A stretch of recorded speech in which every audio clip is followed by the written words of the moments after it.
We're going to start off with injuries, though. So, the situation with injuries this week is that Rafael Varane is not going to be back. I spoke about this in the preview yesterday, that I would have him in there next to Maguire if he's back. I didn't know whether he was or not. He's not. He won't be back for a few weeks. So, we play Coventry a week on Sunday. I would say Varane probably will not play that game. We'll have to wait and see on that. Johnny Evans is a little bit closer with regards to that.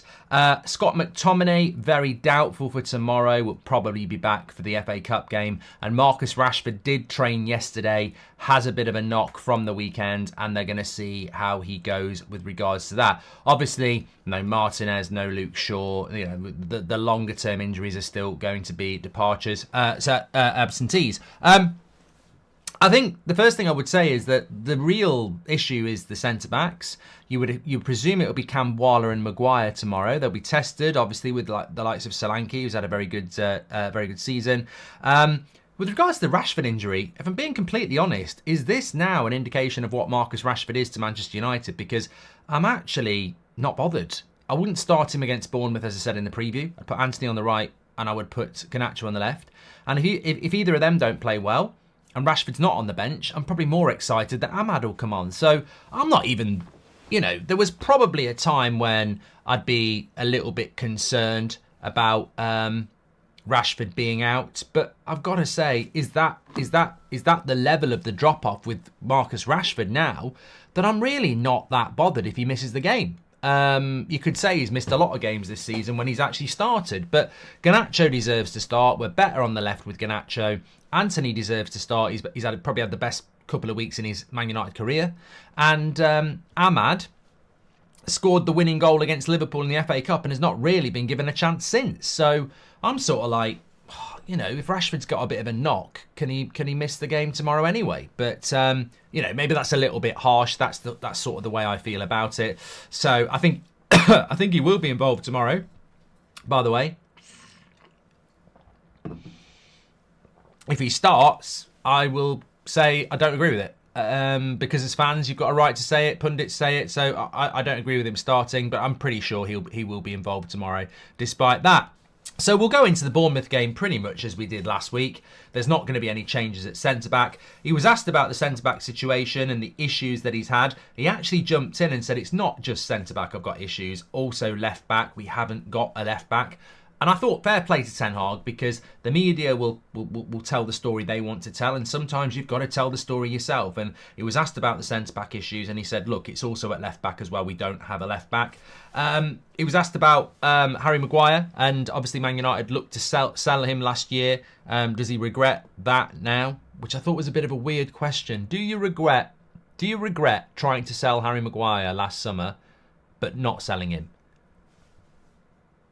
Well, he said this. Look, you've got to look at the circumstances. You've got to look at the perspective. Harry Maguire wants to play football. And at that time, he wasn't starting for Manchester United. Obviously, we've got an injury crisis. No one's ever had a problem with Maguire. It's just been about he wants to play games.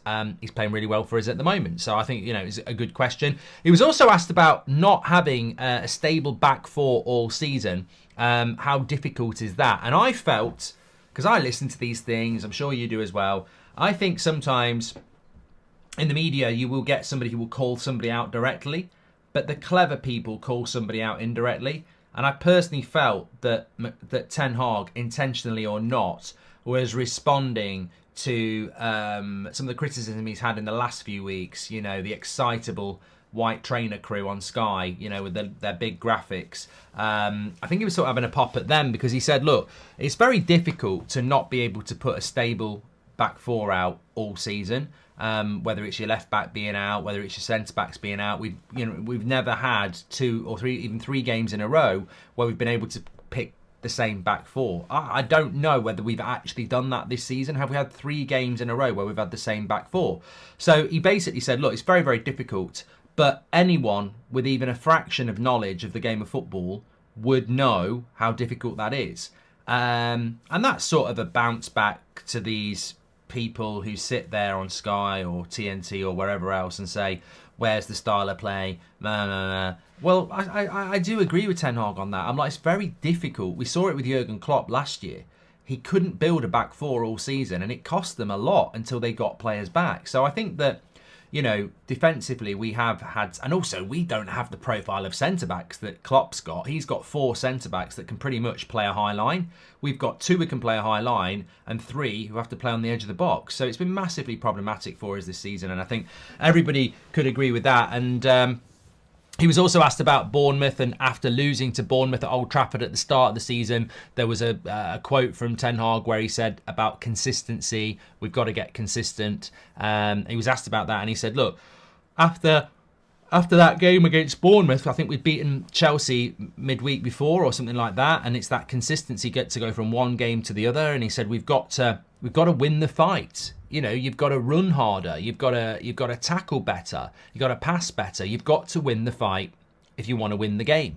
And you know, that's a mentality thing. That's a mentality thing that we've had all season at Manchester United. I see it. You see it. I mean, how many times do we sit there on a watch along, and we'll probably do it again tomorrow night, and you go, after the first 5 or 10 minutes, I know exactly where this game's going to go. I know exactly what's going to happen, because tactics, style of play, formation, starting 11, on the bench, whatever, for so many years with Manchester United, it's just very, very clear that it's about how the players feel coming into the game. And you can see it in the first 5 or 10 minutes, whether they want it or not, whether they want to win the fight. I mean, I mentioned it in the preview, but tomorrow night against Bournemouth, a couple of weeks ago against Brentford, both away games, you go to these places, the combined value of their starting 11 wages wise will be less than 250 grand a week for 11 players. Maybe 300 grand a week at a push. We will be paying nearly 2 million. And we're asking these players to go out there and fight. The recruitment and profile of that dressing room is a disgrace. It's an absolute disgrace. In no other walk of life would you have something that you're paying 300 grand a week for, smashing the shit out of something you're paying £2 million a week for. It's bloody embarrassing. And if I was Ineos, I wouldn't be shaking hands and smiling and saying, fancy doing a little bit more? I'd be like, you fucking get out. Who are you? Get out. Go.